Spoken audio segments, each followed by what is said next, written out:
আলাইকুম গাইস, কেমন আছেন? আমিও ভালো আছি। এসে পড়েছি আপনাদের ব্লগ নিয়ে। আমার অনেক বোর লাগতেছিল, এই জন্য ভাবলাম ব্লগে চলবে।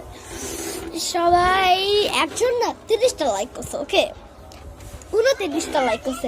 উনিকে অনেক ধন্যবাদ, অনেক ধন্যবাদ।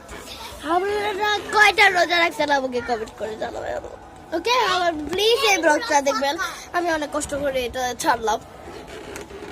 প্লিজ দেখবেন, আমাকে কেউ হেল্প করে না, আমার বাবা হেল্প করছে আমাকে। Bye bye. না এখন বাই বাই দিলাম। হাই রে চুপ, আমার মুখের বোনের মুখে আছে খালি সালামাই। আচ্ছা আল্লাহ হাফেজ। আপনারা ঈদে ব্লগ করবে, ভিডিও পাঠাবেন আমাকে, অনেক কমেন্ট করবে, লাইক করবে, শেয়ার করবে, সাবস্ক্রাইব করবে। আল্লাহ হাফেজ, আল্লাহ হাফেজ। লাইক করবে প্লিজ। আল্লাহ হাফেজ। প্রতিদিন দেখি লাইভ করতে পারি কিনা। Bye bye.